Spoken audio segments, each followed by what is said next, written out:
నమస్కారం. సుఖీబావుకు స్వాగతం.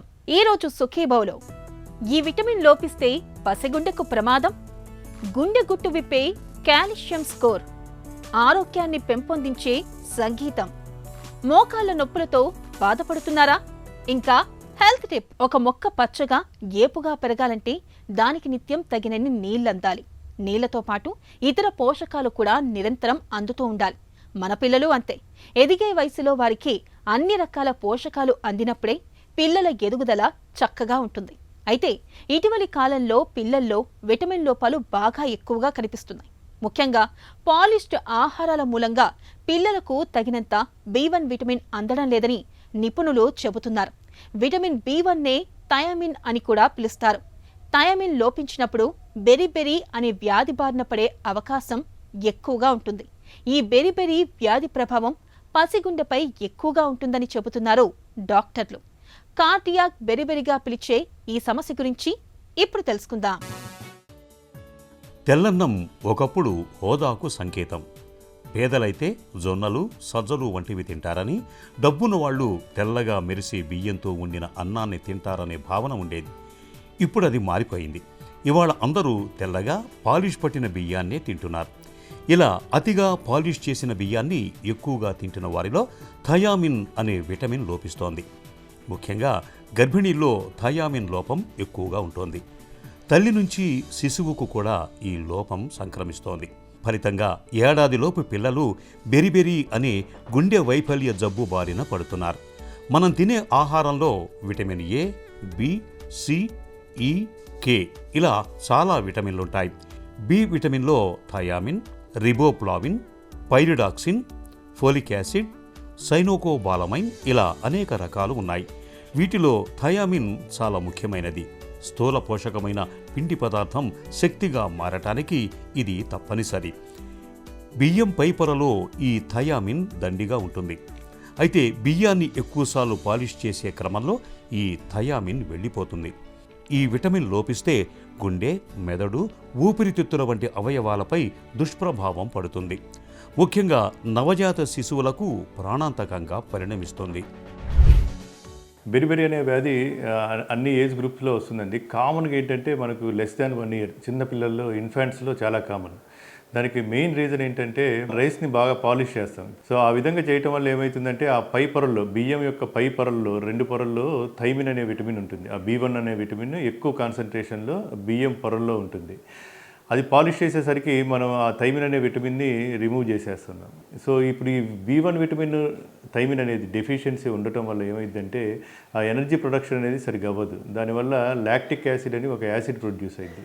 అది బాగా ఎక్కువ అవ్వటం వల్ల ఏమవుతుందంటే లంగ్స్ మీద ఎఫెక్ట్ అయిపోయి లంగ్స్లో ప్రెషర్ ఎక్కువైపోతుంది. దానివల్ల ఏంటంటే హార్ట్ మీద ప్రెషర్ పడి హార్ట్ ఫెయిల్యూర్ అవుతుంది అన్నట్టు. సో ఈ విధంగా పల్మనరీ హైపర్టెన్షన్ వచ్చి తర్వాత హార్ట్ ఫెయిల్యూర్ అవ్వటం మూలాన ఏమైందంటే బేబీ అంతా వాపు వచ్చేసి ఆయుస్ పడుతూ ఉంటుంది అన్నట్టు. సో దీన్ని వెట్ బెరిబెరి అంటాము. ఇది చిన్నపిల్లల్లో లెస్ దాన్ 1 year.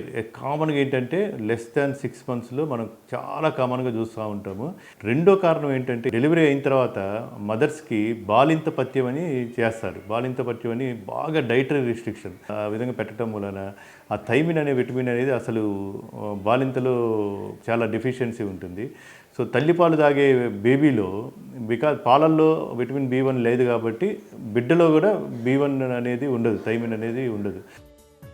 చిన్నారుల్లో ఇవాళ థయామిన్ విటమిన్ లోపం ఎక్కువగా ఉంటుంది.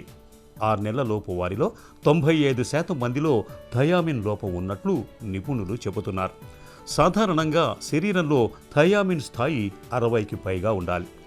అయితే చిన్నారుల్లో కనిష్టంగా 3.8, గరిష్టంగా 45 ఉన్నట్లుగా అధ్యయనాల్లో తేలింది. తల్లులకు కూడా థయామిన్ కనిష్టంగా 2.1, గరిష్టంగా 29గా ఉంటోందని నిపుణులు చెబుతున్నారు. తల్లి పాలలో థయామిన్ లేకపోవటం వల్ల ఏడాదిలోపు పిల్లల్లో ఈ విటమిన్ లోపించి గుండె వైఫల్య జబ్బు బారిన పడుతున్నారు.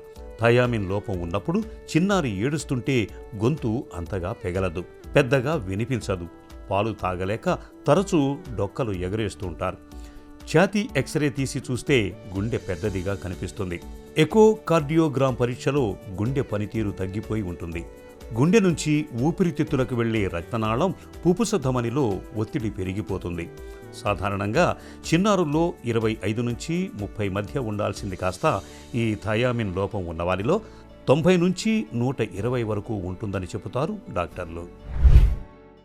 ఈ సిమ్టమ్స్ ఎక్కువగా అంటే దీంట్లో బెరిబెరీలో 2 రకాల బెరిబెరీ ఉన్నాయండి. మనం కామన్గా చూసేది వెట్ బెరిబెరీ. చిన్నపిల్లల్లో చెప్పాను కదా, ఇప్పుడే less than 1 year, especially before 6 monthsలో వచ్చేదాన్ని వెట్ బెరిబెరీ అంటే. దీంట్లో ఏంటంటే ఎక్కువ హార్ట్ ఎఫెక్ట్ అవుతూ ఉంటుంది. ఇంకోటి డ్రై బెరిబెరీ ఉంది. దాంట్లో ఏంటంటే నెర్వ్స్ ఇన్వాల్వ్, నరాలు ఇన్వాల్వ్ అవుతూ ఉంటాయి.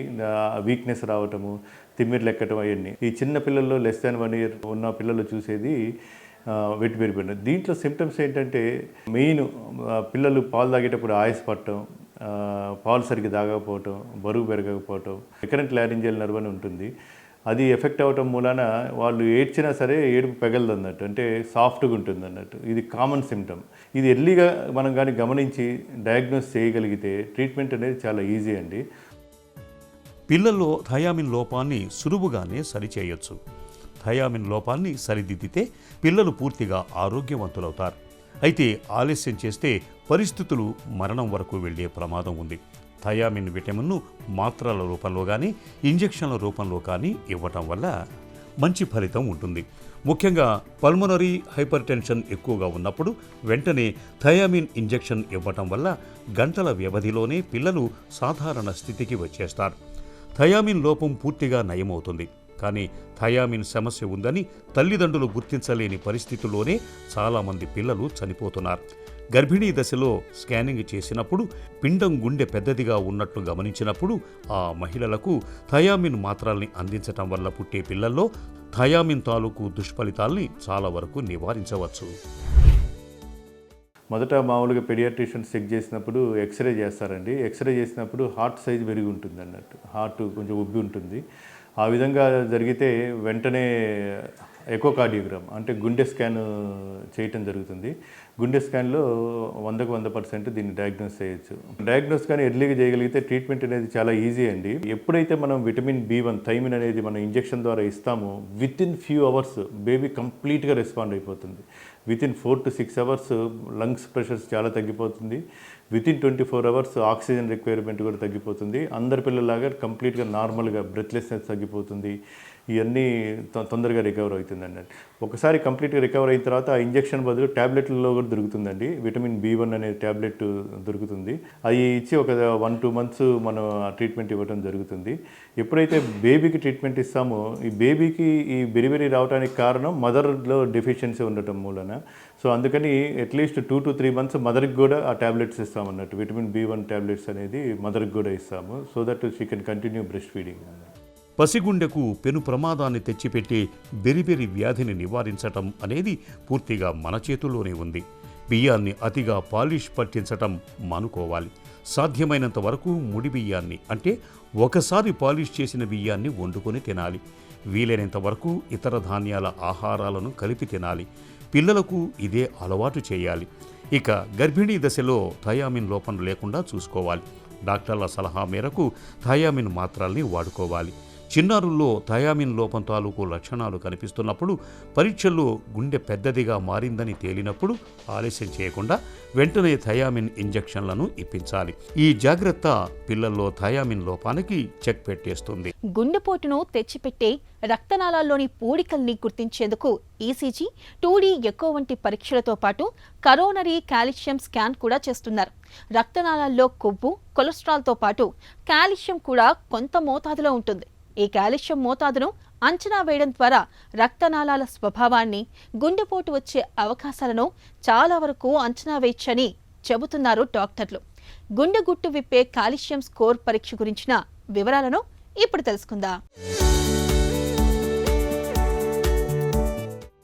గుండె ధమనులో ఏర్పడే పూడికల్లో కొవ్వు మాత్రమే కాదు, కాల్షియం కూడా ఉంటుంది. ఇది క్రమంగా గట్టిపడుతూ వస్తుంది. దీన్నే కాల్సిఫికేషన్ అని పిలుస్తారు. పూడికల్లో కాల్షియం మోతాదు ఎంత ఎక్కువగా ఉంటే గుండెపోటు ముప్పు అంత ఎక్కువగా ఉంటుంది. పూడికల్లో కాల్షియం మోతాదును కార్డియాక్ CT స్కాన్ పరీక్షతో గుర్తించవచ్చు. ఇది రక్తనాళాల్లో కాల్షియం మోతాదును లెక్కించి స్కోర్ని తెలియచేస్తుంది. ఇది 0 నుంచి 1000కి పైగా అగస్టన్ యూనిట్ల వరకు ఉండొచ్చు. దీని ఆధారంగా గుండెపోటు ముప్పును చాలా వరకు ముందుగానే అంచనా వేయొచ్చు. ఉదాహరణకు కాల్షియం స్కోర్ 0 ఉన్నవారికి సుమారు 10 ఏళ్ల కాలంలో గుండెపోటు వచ్చే అవకాశం 1 నుంచి 6% ఉంటుంది. అదే 300 కన్నా ఎక్కువగా ఉన్నవారికి 13 నుంచి 26% వరకు పొంచి ఉంటుంది. కాల్షియం స్కోర్ 0గా ఉంటే ఎలాంటి పూడికలు లేవని అర్థం. వీరికి గుండెపోటు ముప్పు చాలా తక్కువ. స్కోర్ 1 నుంచి 10 మధ్యలో ఉంటే కాల్షియం మోతాదు చాలా తక్కువగా ఉన్నట్టు. వీరికి గుండెపోటు ముప్పు 10% కన్నా తక్కువే ఉంటుంది. 11 నుంచి 100 మధ్య స్కోర్ ఉన్నప్పుడు స్వల్పంగా పూడిక ఉన్నట్టు. వీరికి గుండె జబ్బు వచ్చే అవకాశం అంత ఎక్కువేమీ లేదనుకోవచ్చు. కాల్షియం స్కోర్ 101 నుంచి 300 మధ్య ఉన్నప్పుడు ఒక మాదిరి పూడిక ఉందని అర్థం. వీరికి 3 నుంచి 5 ఏళ్లలోపు గుండెపోటు వచ్చే అవకాశం ఉంటుంది. 300 నుంచి 400 అంతకన్నా ఎక్కువగా స్కోర్ ఉండడం అంటే గుండె ధమనుల్లో తీవ్ర పూడిక ఉన్నట్టు అర్థం చేసుకోవాలి. వీరికి గుండెపోటు వచ్చే అవకాశం చాలా ఎక్కువగా ఉంటుంది. గుండె కాల్షియం స్కోర్ పరీక్ష ఎవరికైనా ఉపయోగపడుతుంది. అయితే మధుమేహం, అధిక రక్తపోటు, అధిక కొలెస్ట్రాల్, శారీరక శ్రమ అంతగా చేయకపోవడం, కుటుంబంలో ఇప్పటికే ఎవరికైనా గుండెపోటు వచ్చి ఉండడం, ధూమపానం, మద్యపానం, ఊబకాయం వంటి గుండె జబ్బు ముప్పు కారకాలు గల వారికి మరింత మేలు చేస్తుంది. ఈ ముప్పు కారకాల్లో కనీసం ఏ 2 ఉన్నా 35 నుంచి 40 ఏళ్ల వయసులో ఒకసారి గుండె కాల్షియం స్కోర్ పరీక్ష చేయించుకోవడం మంచిది. అయితే గర్భిణులు దీన్ని చేయించుకోవద్దని గుర్తుంచుకోవాలి. కాల్షియం స్కోర్ ఎక్కువగా ఉన్నప్పుడు కొలెస్ట్రాల్ను తగ్గించే స్టాటిన్ మందులతో పాటు ఆహార వ్యాయామాల విషయంలో తగిన జాగ్రత్తలు తీసుకోవాలి. తరచూ గుండె సంబంధిత పరీక్షల్ని చేయించుకుంటూ ఉండాలి. అప్పుడే ప్రాణాధారమైన గుండెను మనం కాపాడుకోగలం. శ్రావ్యమైన పాట వింటే ఎవరైనా తల ఊపాల్సిందే. సంగీతం గొప్పతనం అలాంటిది. అది మనసును మైమరిపిస్తుంది, ఆనంద సాగరంలో ఓలలాడిస్తుంది. సంగీతం అనేది మెదడులోని చాలా భాగాలను ఉత్తేజితం చేయడం ద్వారా శారీరక, మానసిక ఆరోగ్యం, భావోద్వేగాలు, ఆలోచనల మీద బలమైన ప్రభావమే చూపుతుందంటారు నిపుణులు. నిత్యం కాసేపు సంగీతాన్ని ఆస్వాదించడం ద్వారా ఎలాంటి ప్రయోజనాలు పొందవచ్చో ఇప్పుడు తెలుసుకుందాం. శ్రావ్యమైన శబ్దానికి, చెవులకు ఇంపైన సంగీతానికి స్పందించని ప్రాణికోటి ఈ భూమి మీద మనకు ఏదీ కనిపించదు. ఉషోదయం ముందు పక్షుల కిలకిలా రావాలు ఓ మధుర స్వరంలా హృదయాన్ని తాకుతాయి. కుహు కుహుమనే కోకిల గానం మనసును మైమర్పిస్తుంది. తుఫానులా ఊగిపోయే మనసు కల్లోల కడల నుంచి ఒడ్డున పడ్డట్టుగా ప్రశాంతంగా మారుతుంది. గతి తప్పిన హృదయం తిరిగి మళ్లీ లయలోకి వచ్చేస్తుంది. శరీరమంతా బరువు దించుకొని తేలిక పడ్డట్టుగా మారిపోతుంది. సంగీతానికి ఉన్న ఈ అద్భుత శక్తిని గుర్తించిన ఆధునిక వైద్యరంగం ఇవాళ మ్యూజిక్ థెరపీని ఆరోగ్యాన్ని ఉత్తేజపరిచే ఒక చక్కటి సాధనంగా పరిగణిస్తోంది.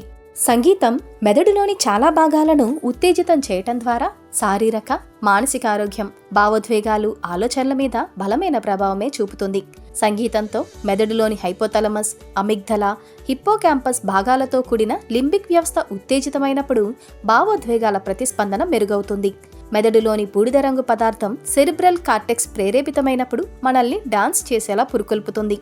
లయకు అనుగుణంగా శరీరం కదిలేలా చేస్తుంది. నిత్యం కాసేపైనా సంగీతాన్ని ఆస్వాదించేవారికి జ్ఞాపక శక్తి భద్రంగా ఉంటుంది. వారిలో సృజనాత్మకత పెరుగుతుంది. ఏకాగ్రత, జాగరూకత ఎక్కువవుతుంది. త్వరగా స్పందించటం అబ్బుతుంది. ఊహాత్మక శక్తి ఇనుమడిస్తుంది. శారీరకంగా చూస్తే సంగీతాన్ని ఆస్వాదిస్తున్నప్పుడు మన ఒంట్లో ఒత్తిడి హార్మోన్ కార్టిజాల్ మోతాదులు తగ్గుముఖం పడతాయి. గుండె వేగం, రక్తపోటు తగ్గుతాయి. సంగీతానికి అనుగుణంగా శరీరాన్ని లయబద్ధంగా కదిలించడం వల్ల మెదడులో కొత్త నాడీ అనుసంధాలు ఏర్పడతాయి. వీటితో మెదడు తిరిగి తనను తాను క్రమబద్ధీకరించుకుంటుంది. మానసికంగా భావోద్వేగ ప్రతిస్పందనల తీరు మెరుగ్గా ఉంటుంది. ఒత్తిడి, ఆందోళన తగ్గుముఖం పడతాయి. సంగీతాన్ని ఆస్వాదించే వారికి చేతులు, కళ్ళ మధ్య సమన్వయం మెరుగ్గా ఉంటుంది. అయితే అసంబద్ధమైన, చిరాకు కలిగించే సంగీతంతో కొన్ని ప్రతికూల ప్రభావాలు కూడా కనిపించవచ్చు. ఎక్కువ శబ్దంతో ఉద్రిక్త సంగీతం వినడం వల్ల మెదడు అతిగా స్పందించవచ్చు. విషాదకర అనుభవాలతో ముడిపడిన పాటలు విన్నా చేదు జ్ఞాపకాలు గుర్తుకు రావచ్చు. ఏదేమైనా సంగీతం మనిషిలో ఉత్తేజం నింపుతుంది, జీవితాన్ని లయబద్ధం చేస్తుందనడంలో ఎలాంటి సందేహం అక్కర్లేదు. వయసుతో పాటు మోకీళ్లు అరిగిపోవడం, ఆపై మోకాళ్ళలో నొప్పులు, మంట పోటెత్తడం మనలో చాలా మందికి అనుభవమే. ముఖ్యంగా మలి వయసులో మోకాళ్ళ నొప్పుల మూలంగా కూర్చోవడం, లేవడం, కొద్ది దూరం నడవడం ఇవన్నీ అతి కష్టమైన వ్యవహారాలుగా మారిపోతూ ఉంటాయి. అయితే పోటెత్తే మోకాళ్ళ నొప్పులకు ఆధునిక వైద్యంలో ఇవాళ మందులు మొదలుకొని కోత లేకుండా కీళ్లను బాగు చేయడం, చివరి పరిష్కారంగా మోకీలు మార్పిడి చేయడం వరకు ఎన్నో పరిష్కారాలు మనకు అందుబాటులో ఉన్నాయి. వేధించే మోకాళ్ళ నొప్పులకు అందుబాటులో ఉన్న చికిత్సల గురించి డాక్టర్ని అడిగి ఇప్పుడు తెలుసుకుందాం. మోకాళ్ళ నొప్పులకు అసలు కారణాలేంటి? మోకాళ్ళ నొప్పులు బేసికల్గా 4 రకాలుగా డివైడ్ చేస్తారు. 4 వర్గాల్లో ఉంచవచ్చు. దాటిని ఒక ఏజ్ దాటిన తర్వాత 50 ఏళ్ళు 60 ఏళ్ళు 70 ఏళ్ళు దాటిన తర్వాత మోకాళ్ళు ఏదైతే అరుగుతుందో దాన్ని డీజనరేటివ్ ఆర్థరైటిస్ అంటాం. నెక్స్ట్ ఇది ఇన్ఫ్లమేటరీ ఆర్థరైటిస్, అంటే రొమటాయిడ్ ఆర్థరైటిస్ కానీ సోరియాటిక్ ఆర్థరైటిస్ కానీ లేదా యాంకిలోజింగ్ స్పాండ్, ఇవన్నీ రొమటాయిడ్ డిసీజెస్ కింద వస్తాయి అనమాట. ఇది ఇన్ఫ్లమేటరీ ఆర్థరైటిస్ అంటాం. నెక్స్ట్ ఇది పోస్ట్ ట్రామాటిక్ ఆర్థరైటిస్, అంటే దెబ్బలు తగిలి గాయాల వలన మోకాళ్ళు కానీ తొంటి కానీ ఏదైనా జాయింట్ దగ్గర డ్యామేజ్ అయ్యి దానివల్ల ఏదైతే కీలు అరుగుతుందో దాన్ని పోస్ట్ ట్రామాటిక్ ఆర్థరైటిస్ అంటాం. నెక్స్ట్ ఇన్ఫెక్టివ్ ఆర్థరైటిస్, ఏదైనా ఇన్ఫెక్షన్స్ వలన జాయింట్లో ప్రాబ్లం వచ్చి జాయింట్ డ్యామేజ్ అయ్యి దానివల్ల అరుగుదల వచ్చి ఆ నొప్పులు వస్తున్నప్పుడు దాన్ని ఇన్ఫెక్టివ్ ఆర్థరైటిస్ అంటాం. మోకాళ్ళ నొప్పులకు చికిత్స ఎలా ఉంటుంది? మోకాళ్ళ నొప్పులకు సంబంధించి దానికి బేసిక్గా కారణం ఏది అని ఫస్ట్ చూసుకోవాలి. దాన్ని బట్టి ట్రీట్మెంట్ అనేది ప్లాన్ చేయాలి. మనకు కామన్గా వచ్చేది అరుగుదల వలన వచ్చిన నొప్పి కాబట్టి పేషెంట్స్ ఏదైతే మోకాళ్ళ నొప్పి గురించి కానీ జాయింట్ నొప్పుల గురించి కానీ అప్రోచ్ అవుతారో ఆ కండిషన్ అనలైజ్ చేసి ఒకవేళ ఇది ఏజ్ పెరగటం వలన వచ్చిన నొప్పి అనుకున్నప్పుడు ఫస్ట్ ఎక్స్రే అది అడ్వైజ్ చేస్తాం. నించోబెట్టి అంటే స్ట్రెస్ ఎక్స్రే తీపిస్తాము. స్ట్రెస్ ఎక్స్రే తీసి దాన్ని బట్టి డయాగ్నోజ్ చేస్తాము. దానికి సంబంధించి ఇనీషియల్గా వాళ్ళకి ఏమైనా లైఫ్ స్టైల్ డిసీజెస్ ఏమైనా డయాబెటీస్, హైపర్ టెన్షన్ కానీ లేదా ఒబిసిటీ కానీ ఇలాంటివి ఏమన్నా చూసుకొని దాని పరంగా కౌన్సిలింగ్ అది ఇస్తాము. ఇనీషియల్గా మెడికేషన్ అది ఇస్తాము. మెడికేషన్తో పాటు కొన్ని మోకాలకు సంబంధించిన ఎక్సర్సైజ్ కూడా కొన్ని అడ్వైజ్ చేస్తాము. పిఆర్పి స్టెమ్ సెల్ చికిత్సలతో నొప్పులు తగ్గుతాయా? పిఆర్పి అంటే ప్లేట్లెట్ రిచ్ ప్లాస్మా, అంటే మన బ్లడ్ తీసి దాన్ని ప్రాసెస్ చేసి దాంట్లో నుంచి ప్లేట్లెట్ కాన్సన్ట్రేట్ తీసి దాన్ని మోకాళ్ళలో ఇంజెక్ట్ చేయటం. దీనివల్ల గ్రోత్ ఫ్యాక్టర్స్ పెరిగి ఆ గ్రోత్ ఫ్యాక్టర్స్ వలన ఆ కార్టిలేజ్ హీల్ అయ్యే అవకాశం ఉంటుంది.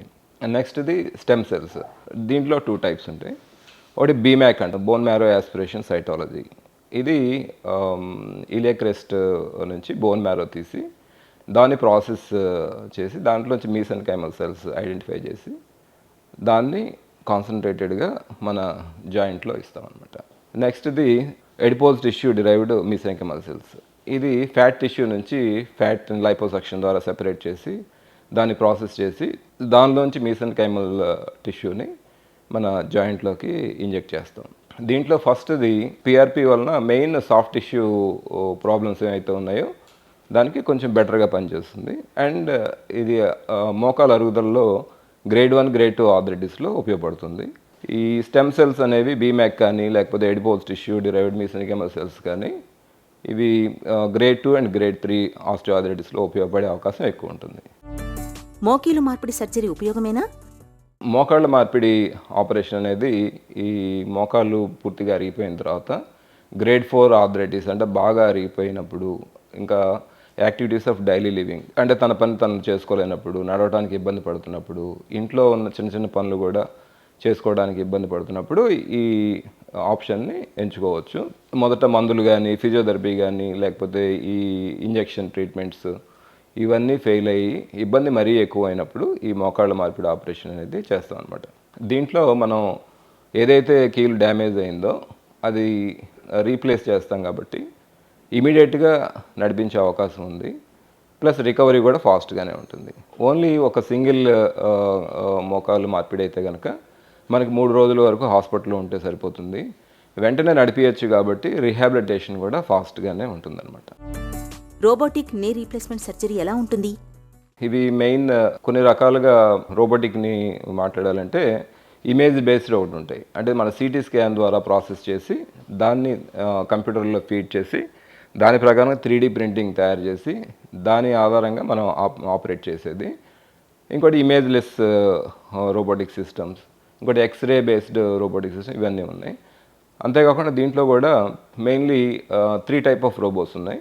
ఒకటి యాక్టివ్ రోబో, అంటే కంప్లీట్గా మన గైడెన్స్ తీసుకొని కంప్లీట్గా వర్క్ అంతా రోబోనే చేస్తుంది అనమాట. రెండో రకమైనది సెమీ యాక్టివ్. సెమీ యాక్టివ్ అంటే అది డిజైన్ మాత్రమే ఇస్తుంది. ఈ కట్స్ ఎలా చేయాలి అవన్నీ మన డిజైన్ వస్తుంది. ప్లస్ సర్జన్ కంట్రోల్లోనే ఉంటుందన్నమాట అది. ప్లస్ రెండోది కొద్దిగా అడ్వాంటేజ్ ఫస్ట్ దాని మీద, ఎందుకంటే ఫస్ట్ ఇది మొత్తం కంప్లీట్గా రోబో చేస్తుంది కాబట్టి ఆ సేఫ్టీ లిమిట్స్ అనేది క్రాస్ అయ్యే అవకాశం ఉంది. ఇది రెండో దాంట్లో సర్జన్ కంట్రోల్డ్ కాబట్టి ఆ హ్యాప్టిక్ బౌండరీస్ అనేవి క్రాస్ అవ్వకుండా సేఫ్టీ మార్జిన్స్లో ఆపరేట్ చేసే అవకాశం ఉంది. మూడోది కంప్లీట్గా ప్యాసివ్ సిస్టమ్స్. రోబో కంట్రోల్ ఏముండదు, జస్ట్ డిజైన్ మాత్రం వేస్తుంది. ఇది మోర్ లైక్ ఏ నావిగేషన్ సిస్టమ్. సంప్రదాయ సర్జరీ, రోబోటిక్ సర్జరీలలో ఏది మేలు? యాక్చువల్గా రెండు విధానాలతో పోలిస్తే కొన్ని వాటిలో రోబోటిక్ సిస్టమ్ కొద్దిగా అడ్వాంటేజ్ ఉంటుంది. 85% ఆఫ్ కేసుల్లో robotic system or convention system long term స్టడీస్లో పెద్ద డిఫరెన్స్ అయితే ఏముండదు. ఎస్పెషల్లీ యంగ్ పేషెంట్స్ కానీ లేకపోతే ఓబీస్ పేషెంట్స్లో కానీ లేకపోతే డిఫార్మిటీ ఎక్కువ ఉన్న కేసుల్లో కానీ ఈ రోబోటిక్ సిస్టమ్ అనేది కొద్దిగా ఎడ్జ్ అనేది ఉంటుందన్నమాట. దాంట్లో ఎందుకంటే ప్రెసిషన్ బెటర్గా ఉంటుంది కాబట్టి కట్స్ అనేది పర్ఫెక్ట్గా వస్తాయి అన్నమాట రోబోటిక్ సిస్టంలో. ఇంప్లాంట్ అలైన్మెంట్ కూడా 1 mm కన్నా ఎర్రర్ అనేది యాక్సెప్ట్ చేయదు కాబట్టి లెస్ దెన్ 1 mm డీవియేషన్ ఉంటుంది కాబట్టి ఇంప్లాంట్ అలైన్మెంట్ కానీ and implant adherence to the bone, అంటే బోన్కి పెట్టినప్పుడు ఇంప్లాంట్స్ కరెక్ట్గా ఫిట్ అనేది కరెక్ట్గా ఉంటుంది. దానివల్ల కొద్దిగా బెటర్గా ఉంటుంది అన్నమాట. యంగ్ పేషెంట్స్లో ఎక్కువ కాలం అది రావాలి కాబట్టి రోబోటిక్ ద్వారా ఆపరేట్ చేసే టోటల్ నీ రీప్లేస్మెంట్స్ అనేది కొద్దిగా స్లైట్లీ బెటర్ ఎడ్జ్ ఉంటాయి అన్నమాట కన్వెన్షనల్గా చేసేదానికన్నా. మోకాల నొప్పులకు తొలి దశలో మందులు, ఫిజియోథెరపీలతో మంచి ఫలితం ఉంటుంది. మోకీలలో అరుగుదల ఒక మాదిరిగా ఉన్నప్పుడు రోగి శారీరక స్థితిని బట్టి ఆర్థోస్కోపీతో కీళ్లను బాగు చేయొచ్చు. కీళ్లలో అరుగుదల తీవ్రంగా ఉన్నప్పుడు మోకీలు మార్పిడికి వెళ్లడం ఒక్కటే పరిష్కారం. ఇక ఈ రోజు కార్యక్రమాన్ని ముగించే ముందు ఒక చిన్న చిట్కా మీకోసం. పిల్లల్లో ఆకలి చక్కగా ఉండేందుకు వేయించిన జీలకర్ర, ఇంగువ, వాములను పొడి చేసి నిత్యం అన్నం తొలి ముద్దలో కలిపి పెట్టడాన్ని అలవాటు చేసుకోండి. పిల్లల్లో ఆకలి, ఎదుగుదల చక్కగా ఉంటుంది.